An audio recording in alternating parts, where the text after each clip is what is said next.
Good evening all. Kindly stand by for the national anthem. जनगण अधिनायक जय हे भारत भाग्य विधाता पंजाब सिंध गुजरात मराठा द्राविड उत्कल गंगा विंध्य हिमाचल यमुना गंगा उच्छल जलधि तरंगा तव शुभ नामे जागे तव शुभ आशीष माहे गाहे तव जय गाथा जनगण मंगलदायक जय हे भारत भाग्य विधाता जय हे जय हे जय हे जय जय जय जय हे।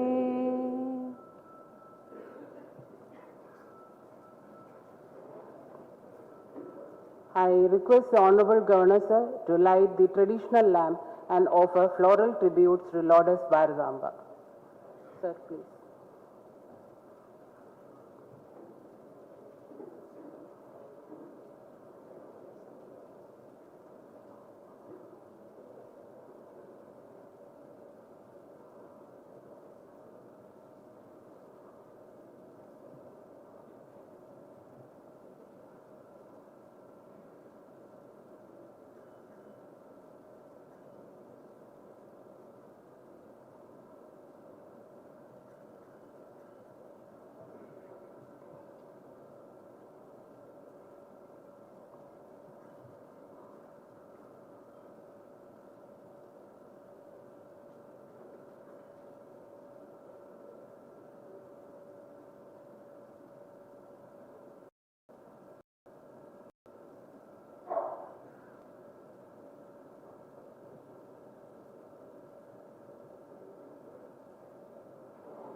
Now I request Dr. Shri Devendra Kumar Dodawat IAS, Additional Chief Secretary to Governor, to deliver the welcome address.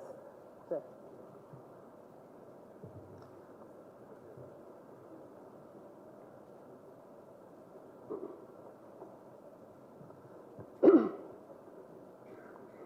Honorable Governor of Kerala, Shri Rajendra Vishwanath Arlekarji, our esteemed guest, Shri S. Gurumurthy ji, dear friends, good evening to all.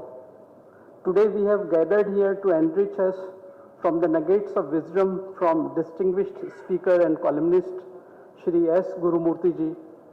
He is here with us on the invitation of Honorable Governor of Kerala to deliver a talk on the topic Operation Sindoor, Paradigm Shift from Candle Lights to BrahMos. On this occasion, it's my honor and privilege to deliver the welcome speech on behalf of Honorable Governor of Kerala. First and foremost, I extend heartfelt gratitude to our esteemed guest, Shri S. Gurumurthy ji, noted speaker and columnist, for accepting the invitation to share his expertise and valuable insights with us on the moments of splendid brilliance of talent, temperament, and prowess of India showcased during Operation Sindoor, which had left the world awestruck and left the architect of terror ruining and licking its wounds. Sir, we are truly honored to have you here in Raj Bhavan, Kerala. We all are waiting with bated breath to hear more from you. Sir, I extend you a very, very warm welcome on behalf of Honorable Governor of Kerala. I pay my rich respect and homage to Pahalgam Martyr N. Ramchandran and welcome his family members who have come from Ernakulam to be with us on this occasion. Now, I welcome the august audience for sparing valuable time and encouraging presence. I am confident that your thoughtful contribution during question-answer session would be an icing on the cake. Last but not least, I also welcome the Honorable Governor of Kerala, Shri Rajendra Vishwanath Arlekarji, the guiding light not only for this event, but for all our endeavors of Raj Bhavan, Kerala. We all know that Honorable Governor Sir has been enriching the society with his nuanced knowledge and experience, providing a wealth of information and constant inspiration. Honorable Governor of Kerala will deliver the presidential address embellished with concise and sagacious motivational insights. Now, I conclude and once again welcome our esteemed guest, Shri S. Gurumurthy ji, and everyone who are here to make this occasion a memorable and impactful experience. Thank you very much. Nanni Namaskaram. Jai Hind.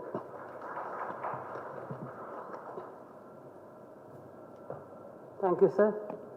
Now I request the family members of Helga Martyr and Ramachandran to come forward to receive the honors of Honorable Governor, sir.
I request the Honorable Governor, sir, to deliver the presidential address.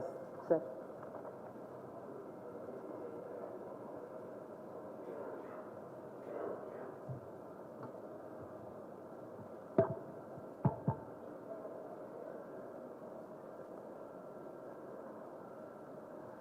Respected Gurumurthy ji, my ACS, Dr. Dhodawat ji,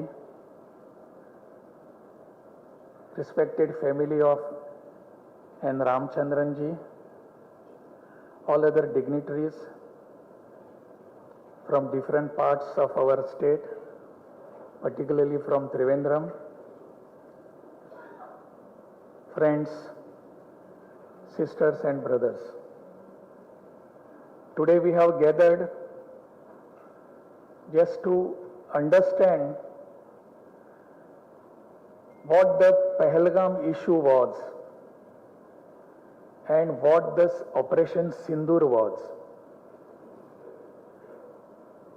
I will not come elaborately over it, and I don't have knowledge of that extent.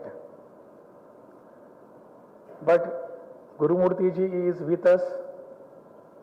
I need not tell you about him, his stature, his caliber and expertise over these issues.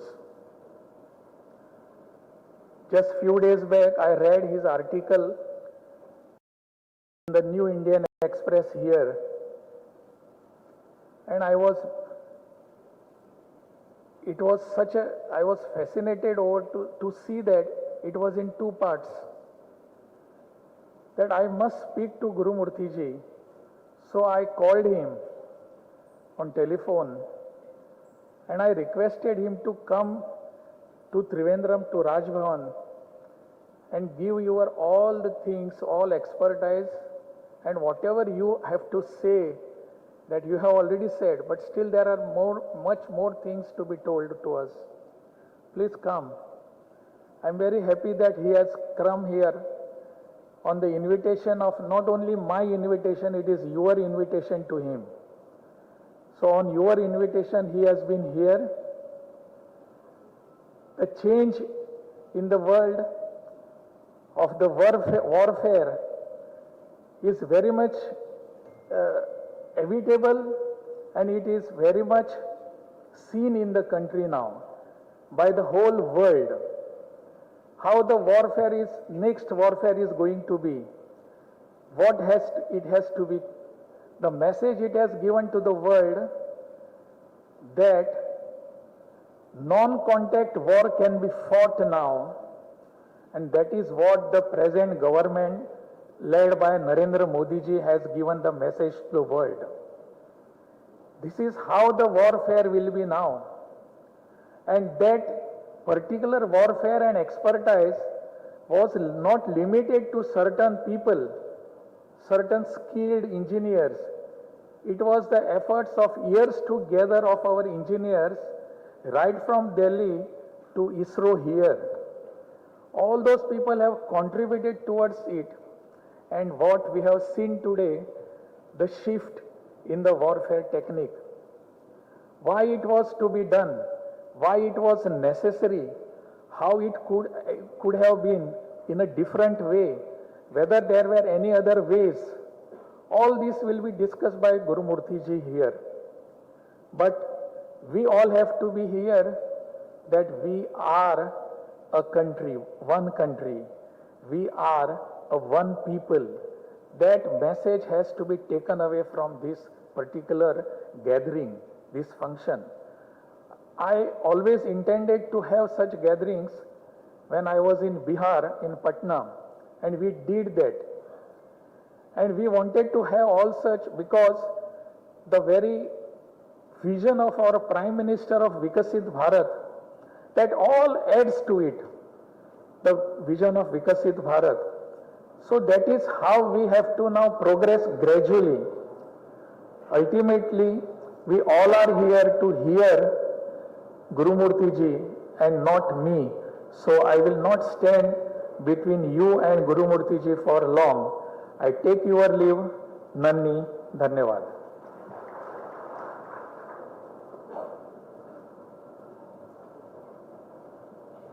Thank you, sir. Now I request Shri Hari S. Karta, OSB to Honorable Governor, to deliver the introductory speech on Shri Gurumurthy ji.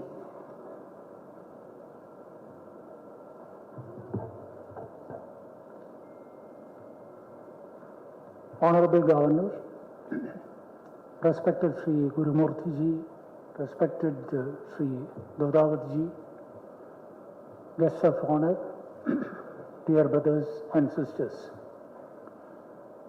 I have been assigned the proud and pleasant task of introducing Shri Gurumurthy ji.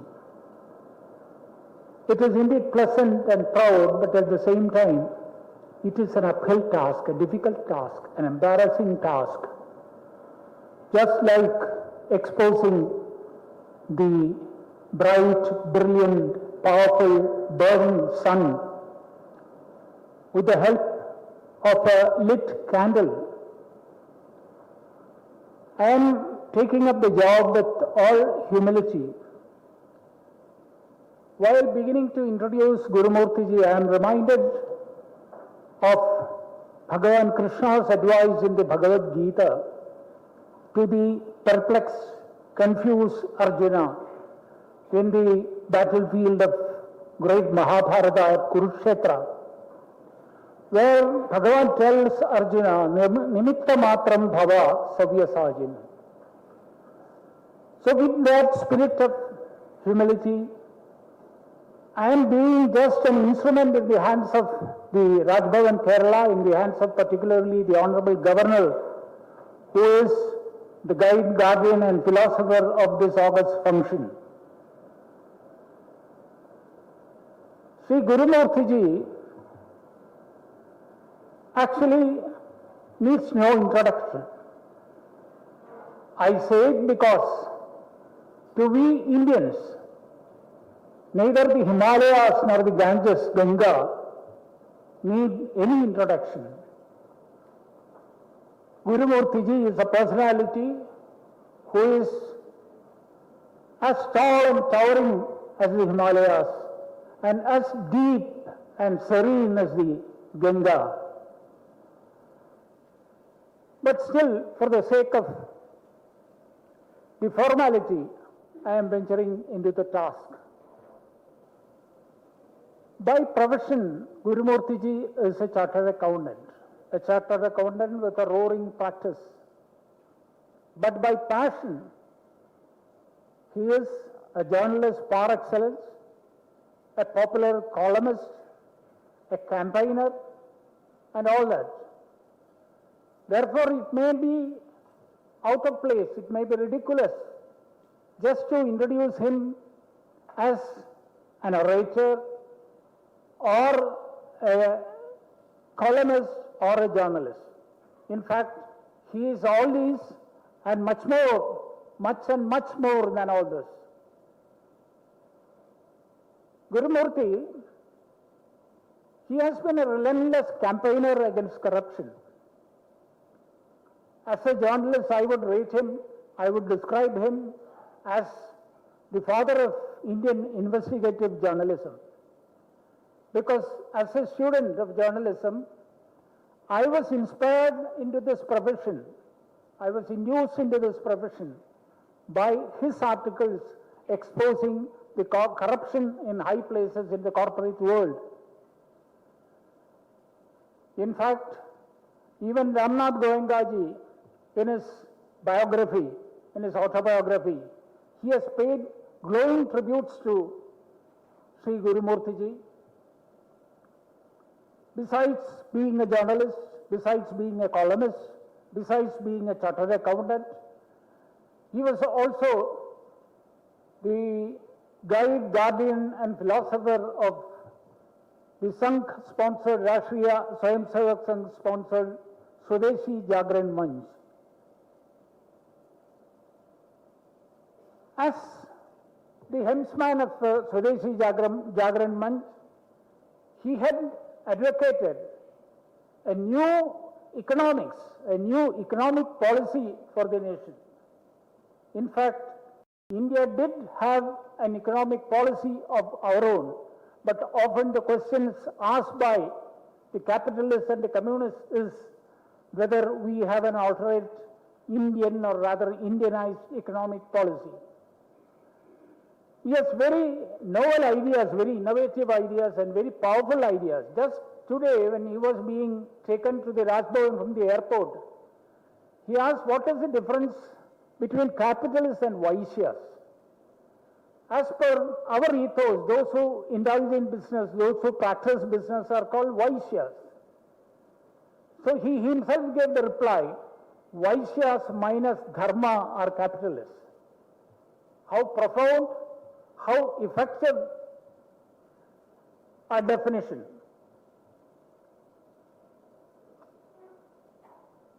It was definitely a moment of pride for the people of Kerala, especially those in the Raj Bhavan, that we have such an eminent personality to address us this evening. With all pride, with all pleasure, I invite Shri Gurumurthy ji to this, which may be called a Vichara Yajna. Thank you.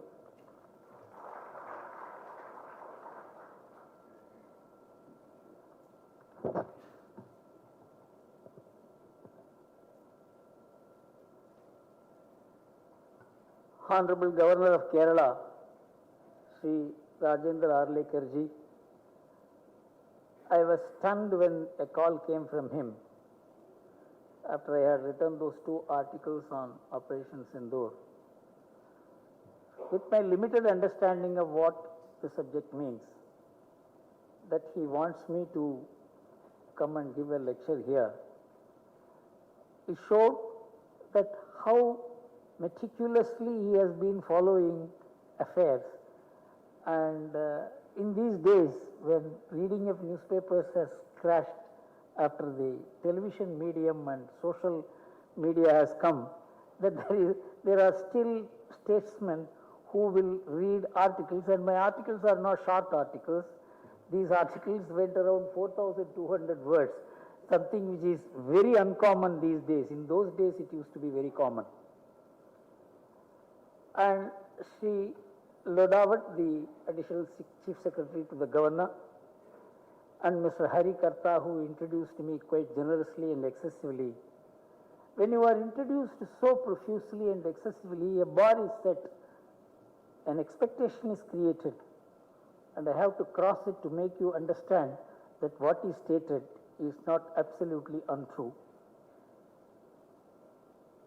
See, Operation Sindoor is something which has to be properly positioned intellectually, militarily, historically, and socially. This cannot be dismissed as a news or as an event, or as a counter-terror measure. You have to have a helicopter view to understand how Operation Sindoor became necessary and how it is a reaction and a response and the will of a nation that should put not only Pakistan but the world on notice as to what India has become. So,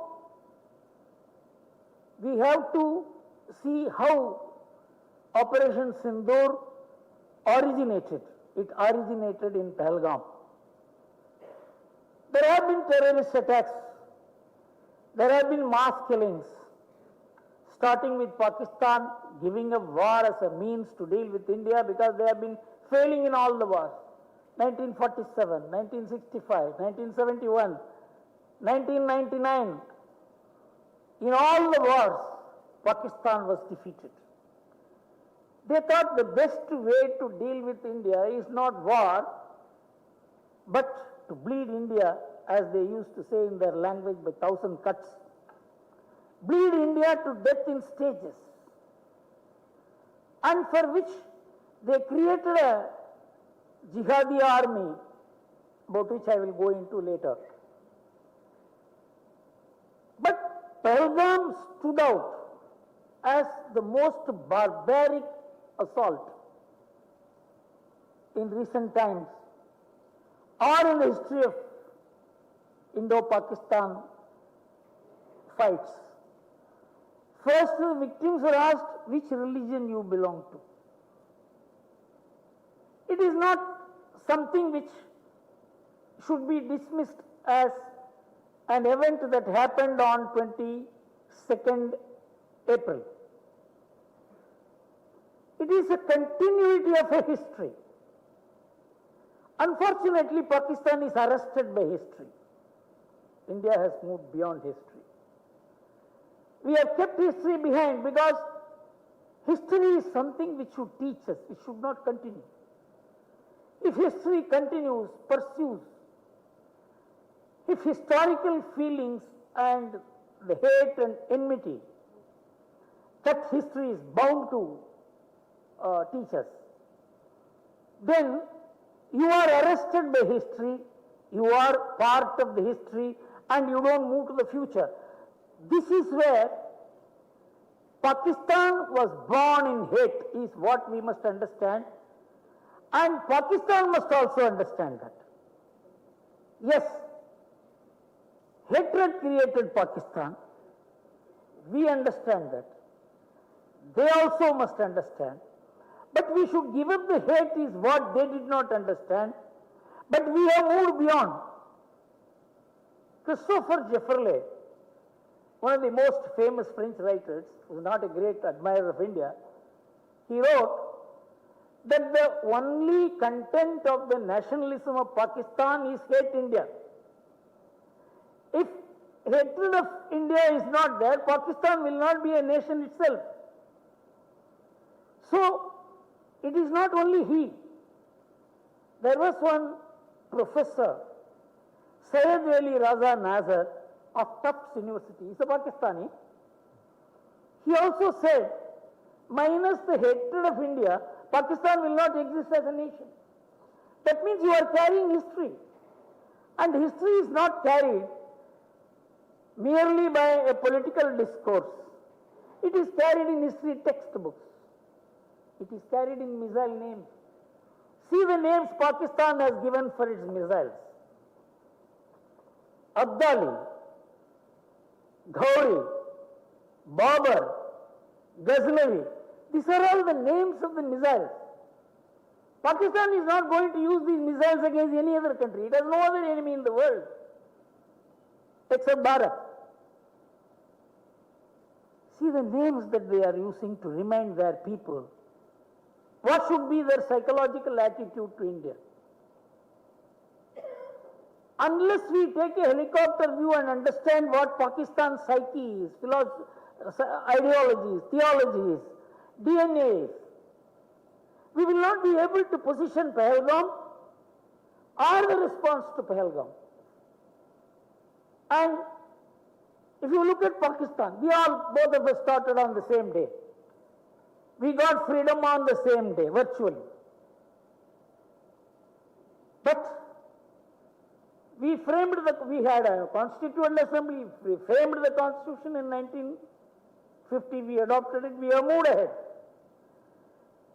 Many of us do not know that Pakistan could not frame a constitution and they could not even put together a constituent assembly, and anyone who attempted to put the constituent assembly was assassinated. Liaquat Ali Khan, the first Prime Minister of Pakistan, he was assassinated because he entered into a deal with Pandit Nehru.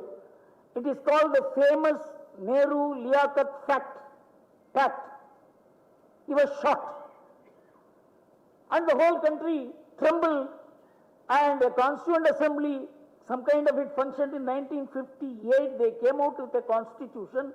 But before the constitution could be implemented, Sikandar Mirza, who was the president, he abolished the Constituent Assembly, threw away the Constitution, proclaimed a martial order, and appointed Ayub Khan as the martial law administrator. Within 1 month, Ayub Khan sacked Sikandar Mirza, who had run away from the country. They could not frame a constitution. Ayub Khan functioned as the dictator for the next 15 years. In 1971, they lost the war. with India. It is actually a war between East Pakistan and West Pakistan. It was not a war with India. They could not tolerate East Pakistan, which did not want Urdu language. That's all. There was no difference. And because they were speaking Bengali language, in spite of the fact they were 55 to 60% of the population, the resources that they got was only 35%. That is how East Pakistan and West Pakistan began fighting each other. So they lost. Not only East Pakistan and Bangladesh was created, they also lost the war, and as a result they came to the conclusion that we are doing something wrong, and then framed a constitution, some kind of a constitution. It was not a constituent assembly deliberating for 3 years. It is just some political parties coming together and writing a piece of paper, and that is the constitution of Pakistan today. In 1972 the constitution came, Bhutto became the president and the prime minister. And in 1978, Ziaul Haq seized power, sacked Bhutto and hanged him. See, Sikandar Liaquat Khan was assassinated in 1951, Bhutto in 1979, Zia, who seized power in 1978, was himself assassinated in 1988. Benazir Bhutto, who became the chief prime minister, was assassinated, and Imran Khan was almost assassinated in the year 2022. This is the political history, democratic political history of Pakistan. You look at how Pakistan was ruled by army for 34 years directly. Between 1958 and 71, 77 to 88, 99 to 2008, 34 years. And rest of the years the army indirectly ruled. Unless we know the relationship between army and Pakistan polity, we will not be able to understand what kind of adversary we are dealing with. In fact, in diplomatic circles, it is quipped that every country has an army, but Pakistan army has a country which is Pakistan. Without army, nothing will move. Army is the deity in Pakistan. Army is the deity means army people, army general, army system. And what it has resulted in, I want to show it to you. The Bloomberg wrote an article on 11th November 2001. Pakistan Army Incorporated. Pakistan Army is not a professional army like the Indian Army or American Army or any civilized nation's army. Pakistan Army is a huge commercial enterprise. The Soldiers Foundation, the Fauji Foundation, has cement factories, ordnance factories, retail stores, iron and steel. Mention any industry. It owns a huge commercial enterprise. And it is responsible to take care of the army people, retired army people, till they die. And the retired army people and the existing army people manage all this. You know what is the market capitalization of Karachi Stock Exchange? $43 billion. Out of which $71 billion of market capitalization is represented by companies run by Soldiers Foundation. Pakistan Army controls 71% of Pakistan's market capitalization. That is the extent to which Pakistan's economy, Pakistan's business, Pakistan's polity are intermingled with the army. And politicians are merely prisoners who can't do a damn. They are what the army says they have to do. If they do something else, the army will directly intervene. this is a military country. We must understand we are dealing with a military country, a militarized mind, and on top of it, when Zia came to power, he Islamized Pakistan, and unfortunately the Western powers, in their attempt to overcome the Russian power in Afghanistan, made Pakistan create jihadis to fight Russia in Afghanistan. The West was very happy about it because they did not have to pay. There are people willing to die to kill others. And Afghanistan war was the starting point of the collapse of Russia. The West was very happy. And Pakistan was extremely mightily pleased. How many of us know it is from Pakistan in Karachi, from Karachi airport, Kissinger traveled in the dead of night on a secret mission to China and negotiated a deal with China to break away from Russia, and that broke the Cold War and destroyed communism in 10 years, and Pakistan became the apple of the eye of Americans. Their money, all that went into Pakistan, got into Pakistan army, and Pakistan army became the richest. And that is represented by 71% market capitalization, which means $30 billion is the amount of liquid resources that Pakistan army commands. If there is Lashkar-Taiba, if there is Jaish-e-Mohammed, if there is any other terror organizations, Pakistan's budget need not fund them. It is funded by the Soldiers Foundation, which controls $30 billion of market capitalization of Pakistan. Nowhere in the world, no other army people are entitled to just pension. They are supposed to work for the country. But here is a country where an army owns the country, an army owns the economy, an army owns the market capitalization, and army owns nearly 20 to 30,000 jihadis raised in the nurseries of Pakistan. And there is a book which was released by Pakistan writers after Musharraf took over in 1999, which is one of the finest books which the Indians must read. How a Bareilly Pakistan was turned into a Devbandi Pakistan, and how terror became the rule of law, and people could walk with guns in their hands. This impacted on India. So they wanted to kill India by 1,000 cuts. I was very much involved in the politics in those days.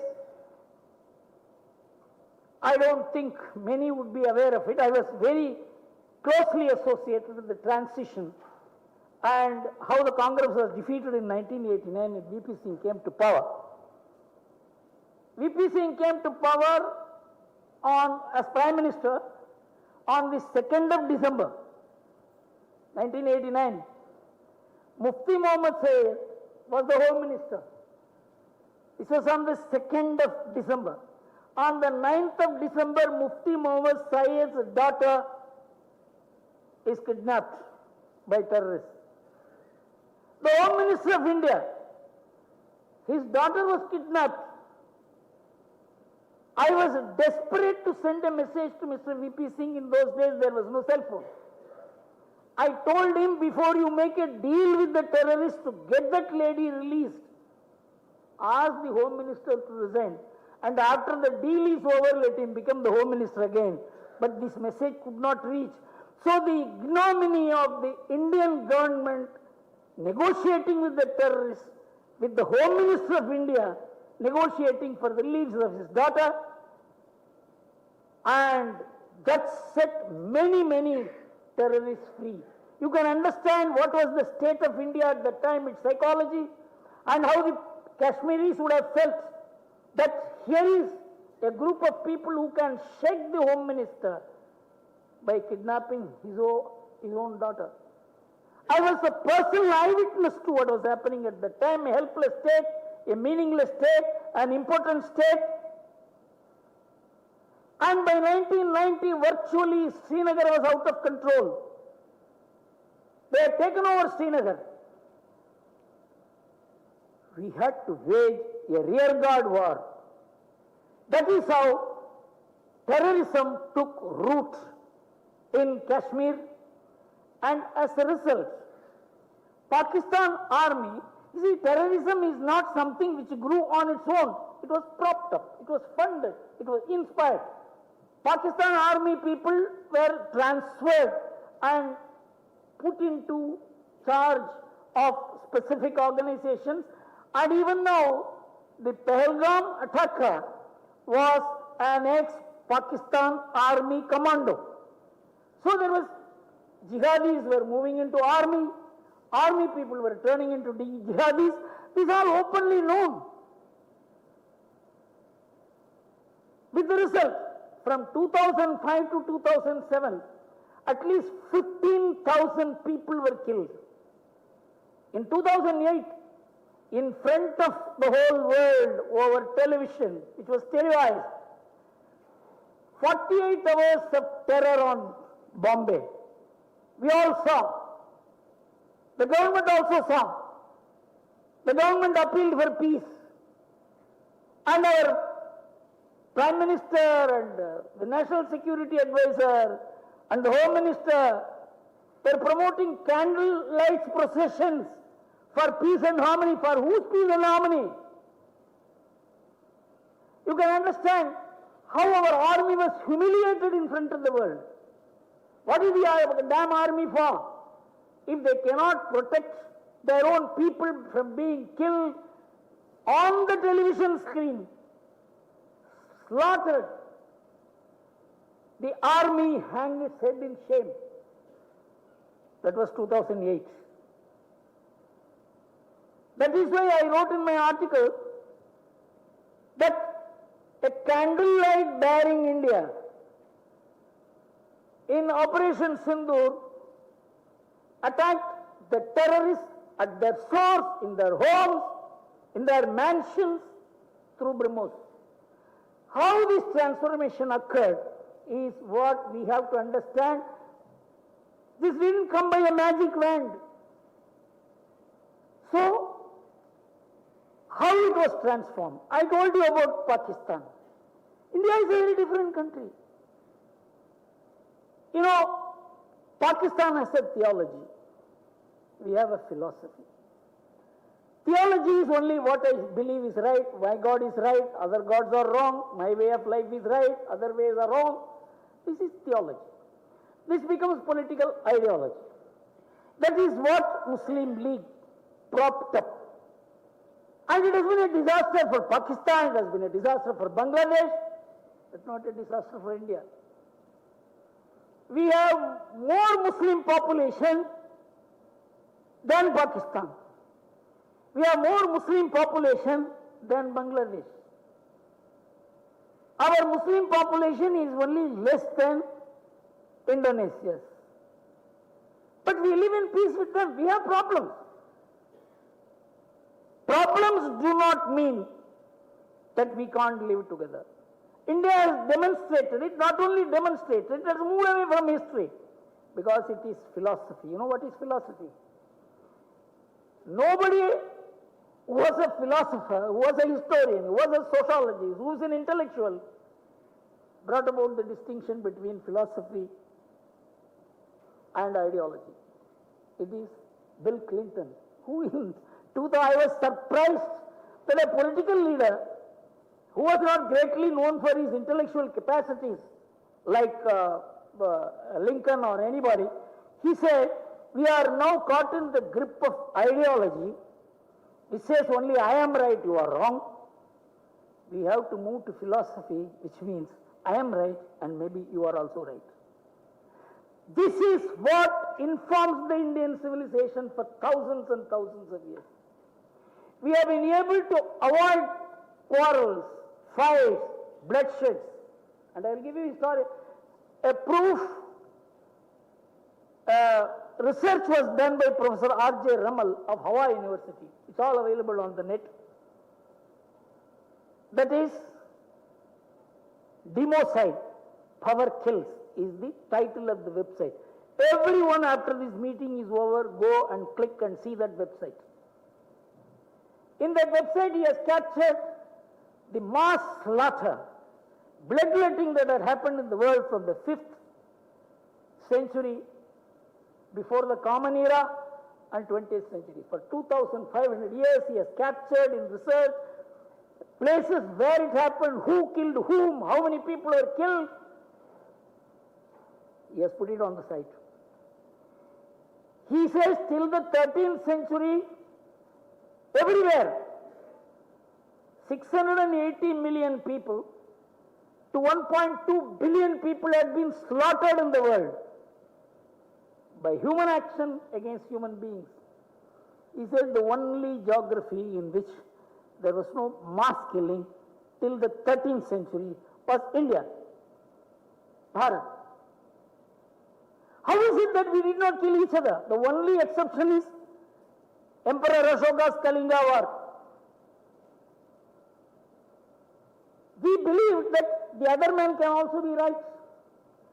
I don't know how many of you have read History of Kerala by Padmanabha Menon. Sir, you get the 100 copies and give to our intellectuals in Kerala. Padmanabha Menon had written about the war model of India and of the Zamori kings. When Portuguese attacked the Zamori kings, the Zamori king wrote a letter to Portuguese. Gentlemen, simply because you have a large army and I have a large army, we need not clash. But even in clashing, we have a model. We will beat the drum in the morning to say we are ready for war. If you beat the drum, we will attack you. In the evening, if you beat the drum, we will stop the war. There should be no night fight. We should not fight where the people are. There is a large playground outside and there are lakes on both sides. You can perch your army there. I can perch my army here. Then the Portuguese said, is he asking for war or sports? Even in war, we were not violent. Even in war. The Zamori king model is, which must be taught in every school and college in Kerala, that they say, we have 20,000 people, please. Send the best 100 of your fighters. We will send 100 of our fighters, let them fight. If one loses, maybe at that point we may call off the war. Next you send 200 of your people. We will send 200 of our people.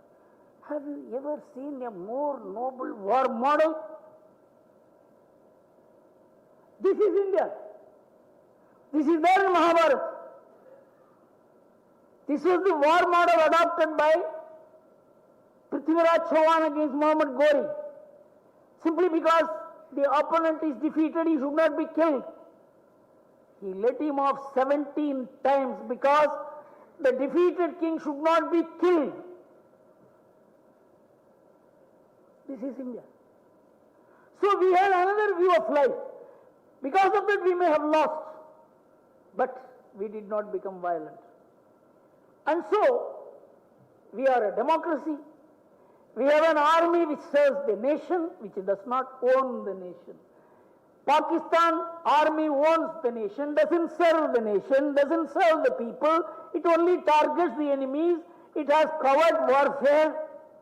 But we have an army which serves the people humbly, for salaries, for pensions, and for higher feeling of patriotism. This is the difference between the two countries. But we lost heavily because we did not understand the psychology of India. So, how this transformation took place? I'll give you two examples as to how peace with Pakistan, as Pakistan is constituted, is a disaster. Atal Bihari Vajpayee, when he became the Prime Minister, he went in a bus to Lahore. His Lahore bus trip became a very important event. That was in February 1999. The result was that in 1999 May, within 3 months of Lahore bus travel, Pakistan launched assault on the Kargil hills and captured it without Pakistan army led by Musharraf, without the knowledge of the Prime Minister of Pakistan. The Prime Minister of Pakistan did not know. War has been waged and they have taken over the Kargil hills. 2,500 people died on both sides. 3 months before Lahore raid, 3 months after Kargil war, the same thing happened to Modi. He attended Musharraf's daughter's wedding on the 25th of December 2015. On the 2nd of January, within 7 days, attack took place on our army in Pathankot. 26 army people were killed. Then Narendra Modi realized that it happened to Vajpayee, it happened to me. Peace with Pakistan is not possible as Pakistan is constituted. We have to have a very different way of dealing with Pakistan. So he set out to a war model that first he said, if you attack me, I will attack you.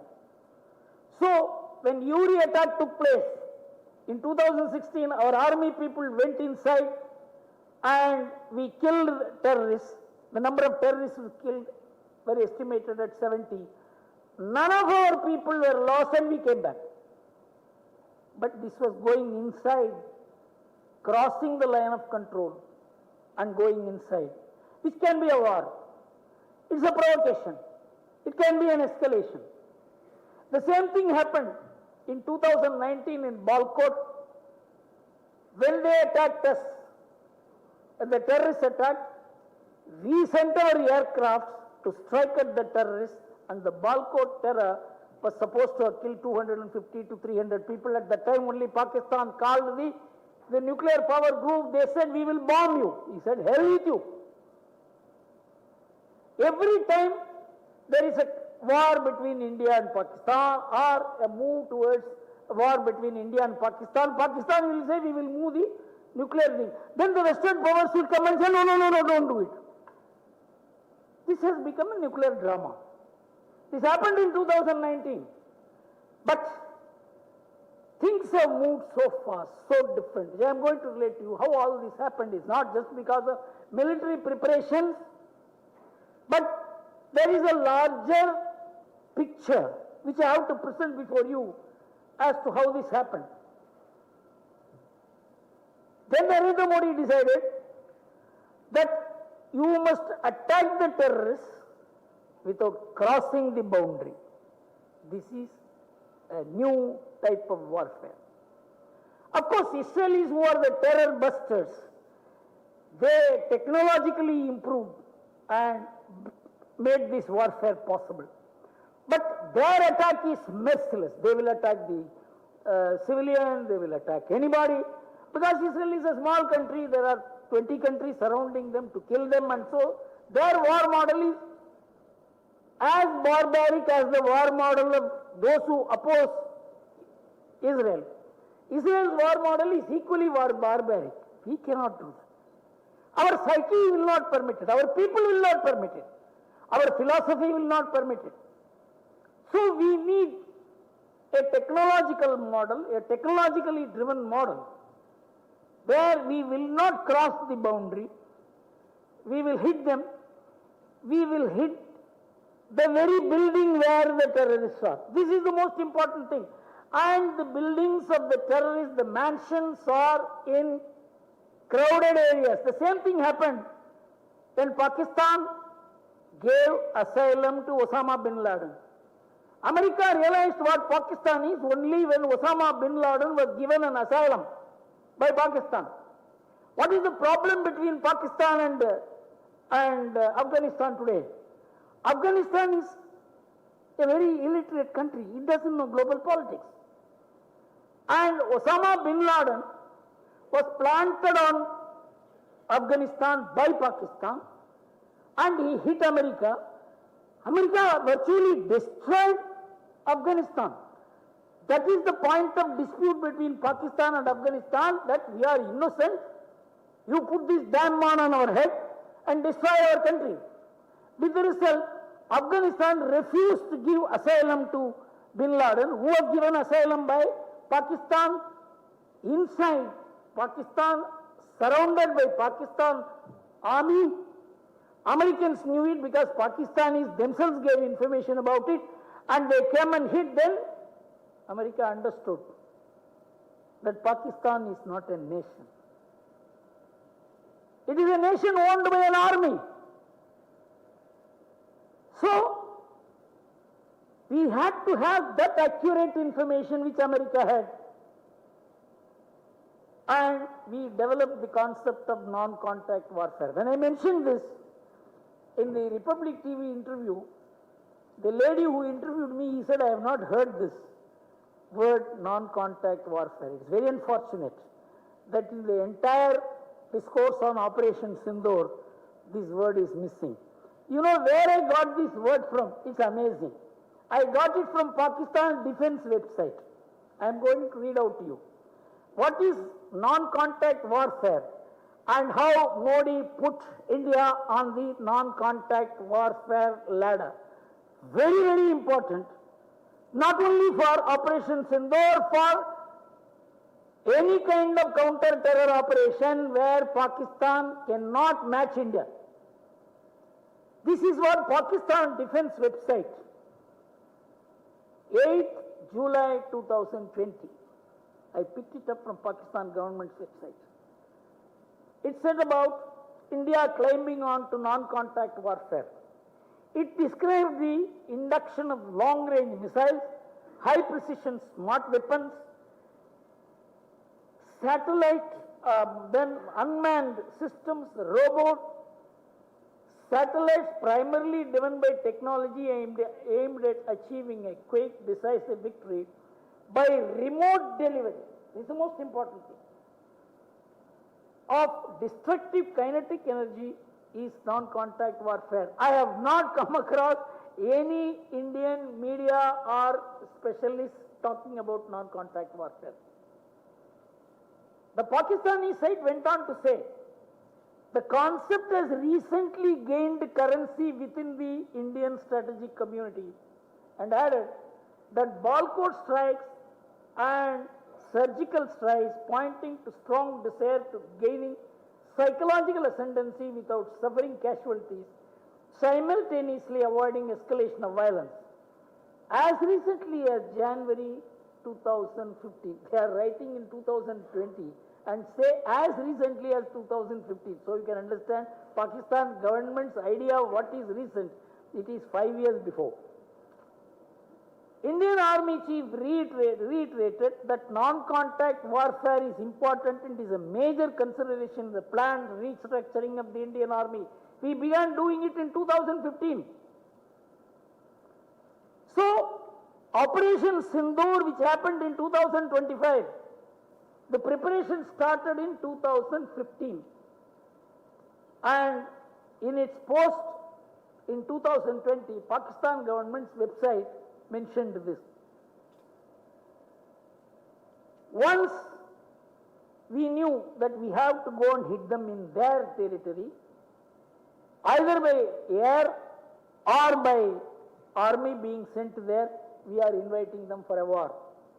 And internationally, if you cross the boundary, then it is a declaration of war.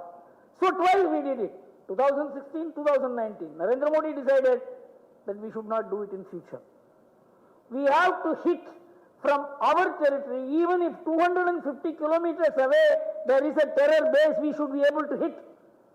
Developed the technologies, acquired Rafale, acquired missiles, and developed what is known as kamikaze rowing equipment, rowing missiles. And they will go and search. You give the address, note the address and give this particular address in this road. You have to go and hit. It will go search and hit. This technology we had developed, but we could not use it in Kargil because the satellites were controlled by Americans, and Americans stopped the satellites from enabling us to use it for our information. India launched satellites after satellites to ensure that our army will be able to operate on the basis of information which the enemy will not know, enemy need not know, enemy will not assist. That's how we had completely prepared. When the Prime Minister declared after the Pahalgam attack that we will chase them wherever they are, to the ends, and hit them, it was not an empty threat. He had already prepared India for that. Rafale, Scalp missile from France, Hammer missile from United Kingdom, Heron unmanned vehicles, unmanned aerial vehicles from Israel, Herod drones, Comicus drones developed in Bangalore. This was what was used on the 6th and 7th night to demolish 9 of the well-protected terror camps. And the terrorists died, Pakistan itself proved, by attending their funeral. Army leaders attended the funeral of terrorists declared as global terrorists. It is no more a secret relationship. It's a proven, established, admitted, exposed, shameless relationship between the army and the terrorists. You know, we are going to move the United Nations Security Council anti-terror body to say that Pakistan should be declared as a terrorist nation so long they have been hiding behind, no, we don't know, we are also a victim of terror. And during the UPA period, Manmohan Singh, unfortunately, I would put it even shamelessly, declared Pakistan is not a purveyor of terror but a victim of terror. Can there be a greater certificate to Pakistan which generates terror, uses it as a state policy, against a nation which has done nothing against it? From there, our national psyche has been shifted. And in the next day, 7th and 8th, when Pakistan began sending, they were supposed to have sent more than 1,000 drones. And every drone, every missile was shot because of our air defense was several layered. S-400, which we got from Russia, can go and hit any missile which starts there 400 kilometers. It can go and hit, it can virtually cross the entire Pakistan. And then ground and Akash missiles, up to 30 kilometers, any missile is sighted, it will hit. Then ground-to-air missile, air-to-air missile, and air-to-ground missile. We did not allow one missile. And they targeted the Golden Temple to say that India destroyed Golden Temple and that would have created bloodshed. Because no one will know who hit it. We were able to protect the Golden Temple, our army. You must see the kind of work the army had to do. It is not that the army was protecting itself. It was protecting temples. It was protecting churches. You know, a church and a convent was hit in Kashmir and 2 students died. So they wanted non-war targets to create civil war in India. So you can understand the multiplicity of challenge the army faced. It is not that the army will hit only the army. Pakistan began hitting at random, targeting. And so our air defense was so tight, it was 4-layered air defense. It was beautifully described in many of the TV programs. I don't know whether you had occasion to see. I want you to see it. And finally on the 8th and 9th, we sent our BrahMos missiles and demolished their air defense completely and even hit their nuclear, where the nuclear control system is there. That's where Pakistan, at 9:30 in the morning on the 10th, the Pakistan DGMO, Director General of Military Operations, called our DGMO. Our DGMO was not there, he was busy. Then at 3 o'clock, they connected to each other and Pakistan said that we want to end hostilities. Many people ask, in fact, because as a chairman of the Vivekananda International Foundation, which is probably the most prominent strategic think tank in India, with an Indian mind, Indian funded, we have refused to accept foreign donation. It was started by Ajit Doval and me.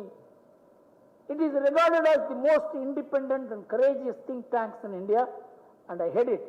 So we had several rounds of discussions.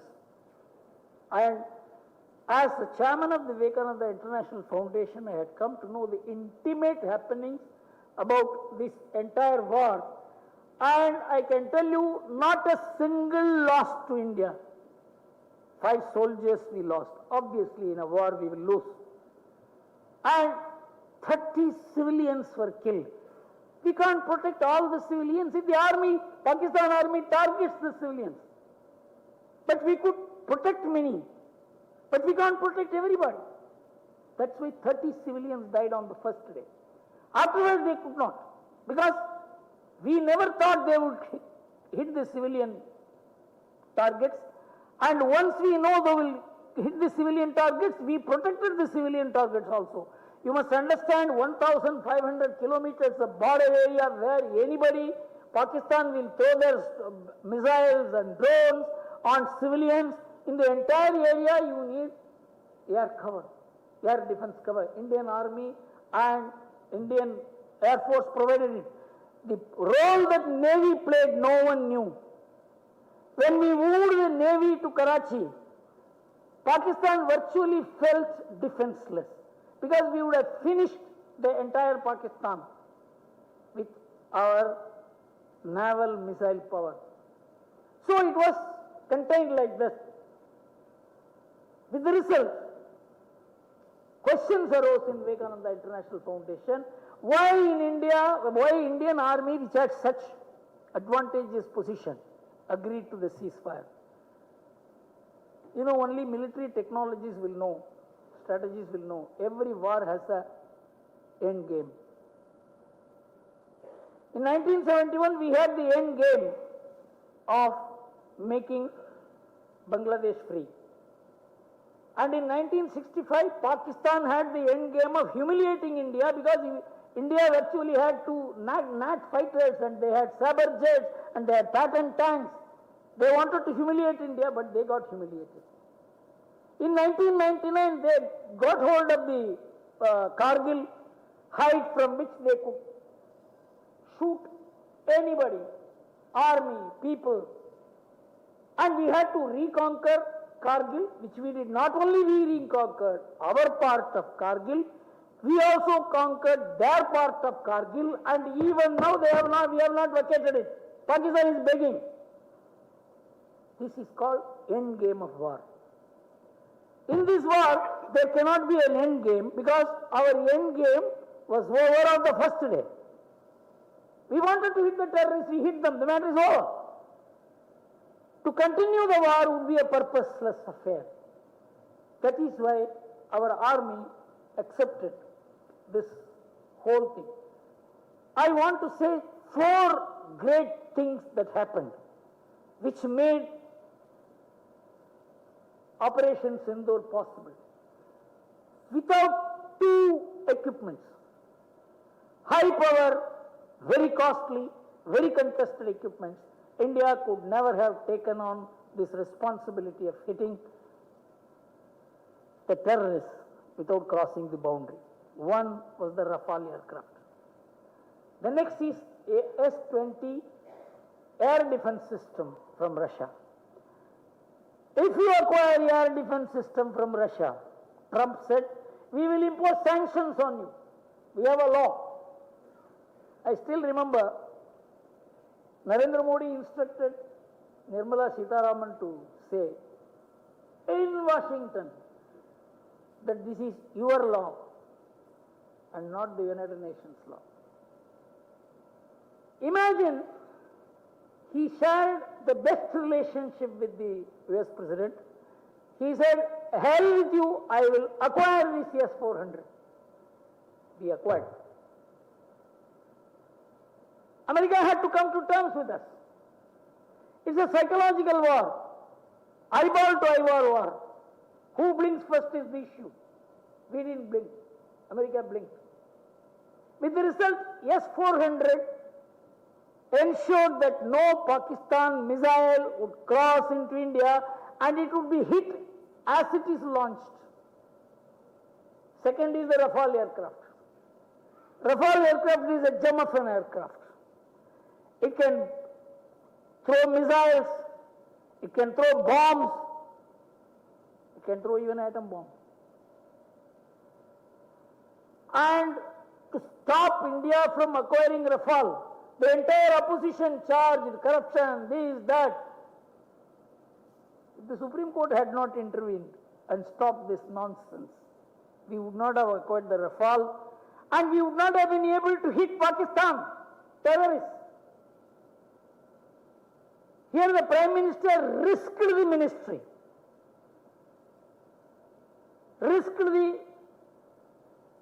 there was a conspiracy to get the CBI to file an FIR against the Prime Minister. Before the 2019 elections, he said, hell with you. And he took the decision to buy Rafale.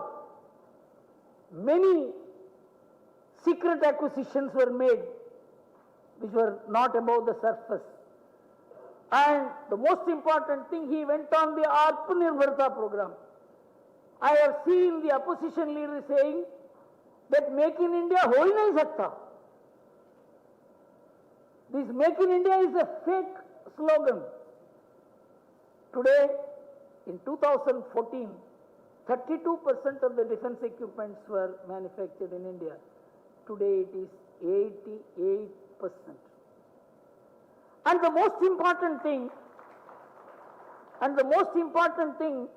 is the kamikaze drones which go and search. You know where it was developed? It was developed in India. Not only that, by 2030, the global drone market is supposed to be around will become about 120 billion, and India will have a 10% share in it. Over and above our requirements, we will be exporting such high value technological drones because of our engineers who are involved in this task.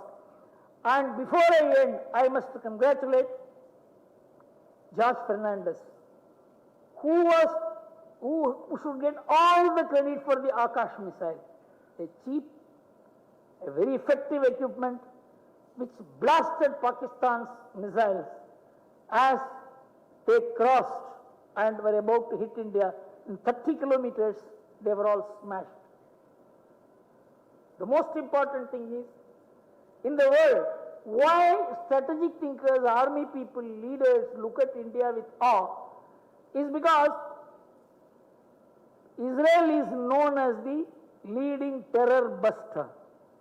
But Israel was not facing a nuclear power. It was not having any nuclear threat. India is Israel plus.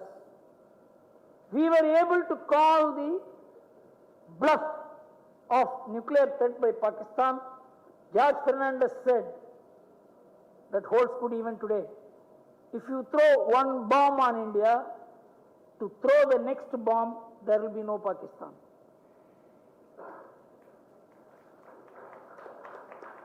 You know, it is not that we would like to, but we should be prepared. That is why we have police, we have army, because in every society there will be wrong people. They should not hold the society at ransom. In the same way, there will be rogue nations. They should not hold the other nations to ransom.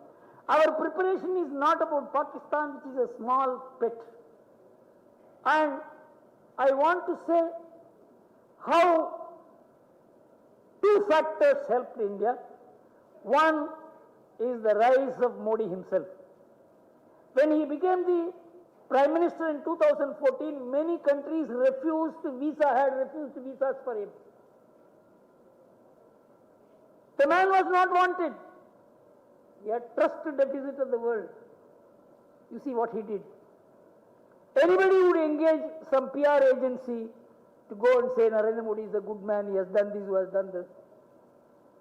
But he did it himself. He stormed 73 countries in 10 years. As of May 2000, and Israel, which was regarded as a geopolitical untouchable, nobody went to Israel. He went to Israel. And he built a very powerful techno-economic relationship with them that made this kamikaze roving equipment possible. And he visited Australia 29 years after the last Prime Minister Indira Gandhi visited. And as of May 2025, he had visited 41 countries once, 14 countries twice. The UK, Saudi Arabia included 8 countries thrice, Sri Lanka 4 times, 3 countries including China 5 times, Germany 6 times, Japan, Russia, UAE 7 times, France 8 times, US 10 times. You know what is the consequence of it? Every world leader began praising him. Australian Prime Minister who got elected, no, Albanese, he said he's my boss. The Italian Prime Minister Meloni said he is the most admired leader of the world. The man who was not wanted in 2014. And Trump said he is a killer in negotiations. And Putin said no one will defend national interests like Mr. Modi, even in an impossible situation. And the British Prime Minister, Boris Johnson, said that whenever I see him, my energy level goes up. Modi was conferred highest civilian award, our Bharat Ratna kind of awards in 21 countries, and 5 of them Muslim countries. That is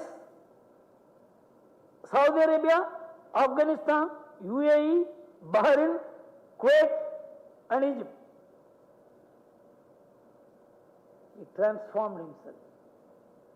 With the result, the Morning Consult, which is the foremost American consulting agency, which creates the global leaders. From 2019 till today, it has come out with its quarterly survey, has said he is the most admired leader in the world. Do you mean to say 2016, 2019 and now Operation Sindoor would have been possible with a lesser Modi? Impossible. And the rise of India. When he came to power, there are 2 deficits. One, he himself was a deficit. Second was, India was regarded as 5 fragile economies, shaking to collapse. From that, he transformed the Indian economy from being 5 fragile economies into 4 among the 4 strongest economies in the world. And in this period, Pakistan crashes. Pakistan and India had the same GDP in 1960. Today, India's GDP is 10 times more than Pakistan. 10 times. Our foreign exchange reserve is $690 billion. Pakistan's foreign exchange reserve is $9 billion. Borrowed from IMF. The shift in the global stature of Modi and the rise of India, coupled with the enormous amount of ground level work, you must understand the kind of intelligence provided by our intelligence system, that your missile will go and land in the very place where the terrorists live. No mean achievement. We have excelled Israel. We have shocked America. What are the takeaways? There are 10 takeaways. We avenged Pahalgam without crossing the border, which we had to do in 2016 and 2019. Pakistan's war machine was blunted. India destroyed their air defense.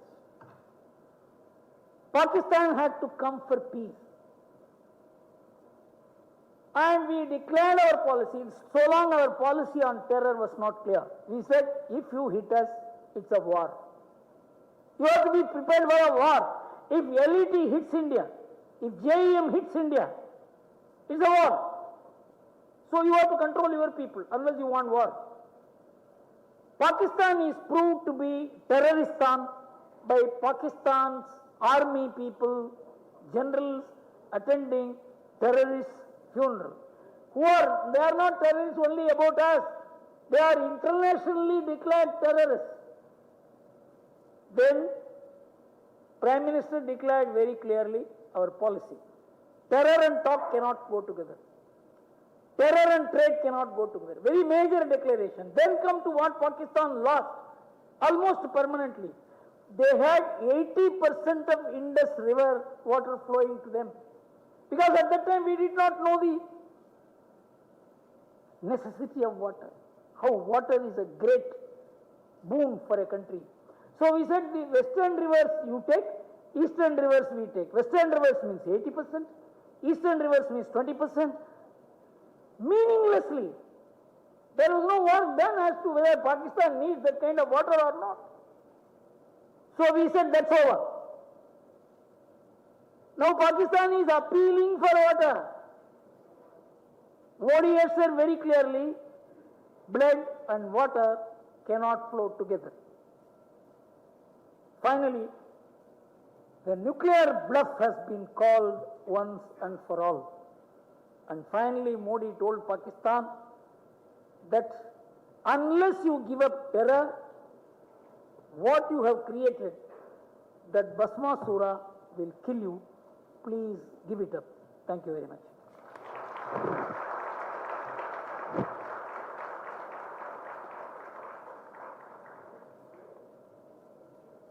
Thank you, sir. Thank you for your scintillating speech.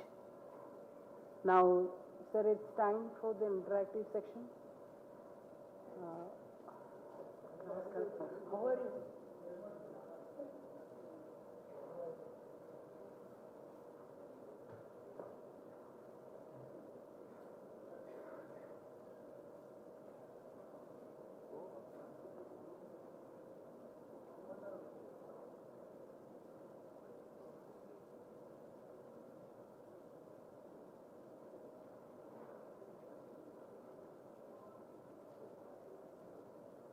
Now it's time for an interactive session.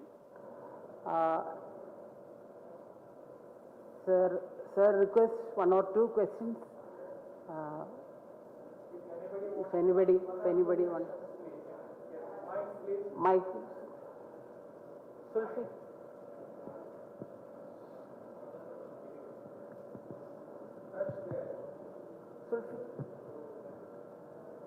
Namaste, Gurumurthy ji. Thank you for that very elaborate and detailed description. One question that I think is lingering in the minds of most of Indians today is that Operation Sindoor is paused. It is not concluded. So, what, when and how the next phase of Operation Sindoor could be? Hello. You see, Operation Sindoor was to close and ceasefire was to take effect at 5:10. But from 7 o'clock, Pakistan began firing hundreds of drones into India. Which means either Pakistani army is not listening to Pakistan government or Pakistan's army leadership itself is being defied by Pakistan. So it's not like our government taking a decision, our army leader taking a decision. It is obeyed right up to the last soldier on the border. It's an anarchic country, an anarchic army. So, you cannot say Pakistan says there will be ceasefire and we will go and sit at home. So, we are still in a state of war. On the border, our preparation is still there. The last soldier who has been given the responsibility to be there will be there, and that is what is called Operation Sindoor, not it passed. More important, so long as Pakistan recalls its history, reminds the people of the history, and keeps even the names of missiles, people who have crushed India, killed India, invaded India, including Pakistan. So long as the psyche is there, so long as the DNA is there, whether the army is there on the boundary or not, we are in a state of war. Pakistan has to change. We are not a risk to Pakistan. Pakistan is a very small risk as compared to the bigger risk we face with China. China is using Pakistan. These idiots do not know they are being used by China. China doesn't want a war with India because $120 billion is the amount of money they are earning every year out of trade with India. Do you mean they are going to risk it?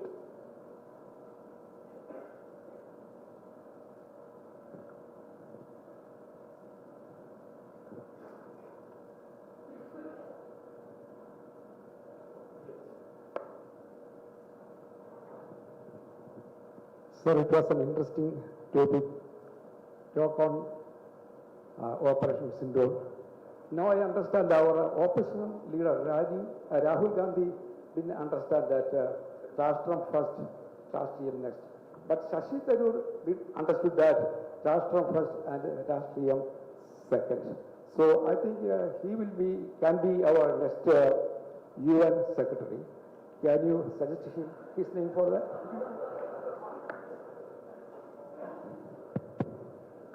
See, of course, this question has a much bigger ramification.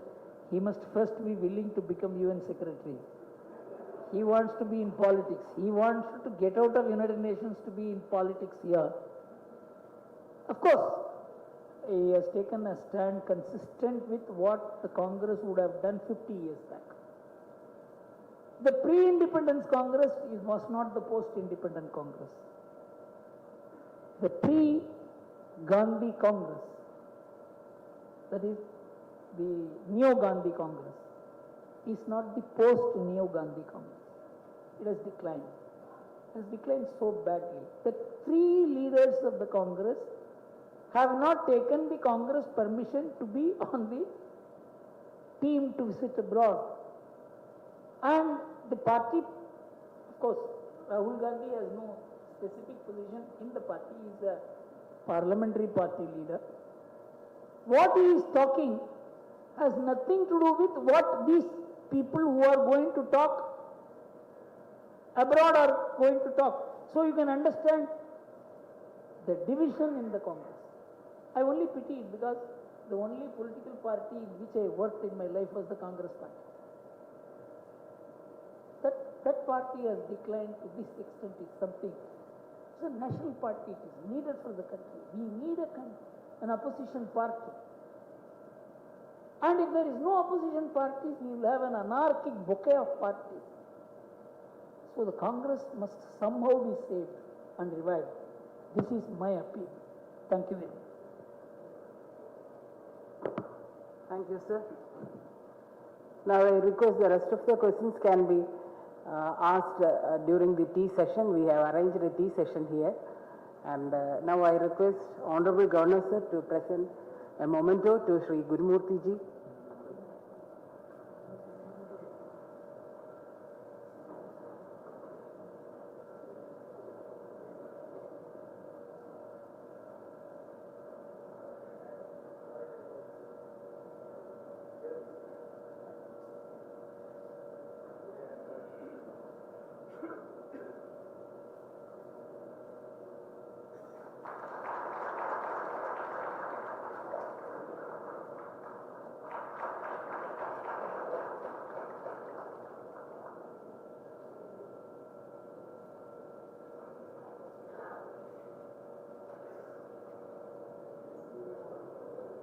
Thank you, sir.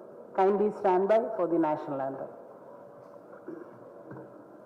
जनगण मन अधिनायक जय हे भारत भाग्य विधाता पंजाब सिंधु गुजरात मराठा द्राविड उत्कल वंगा विंध्य हिमाचल यमुना गंगा उच्छल जलधि तरंगा तव शुभ नामे जागे तव शुभ आशीष माहे गाहे तव जय गाथा जनगण मंगलदायक जय हे भारत भाग्य विधाता जय हे जय हे जय हे जय जय जय जय हे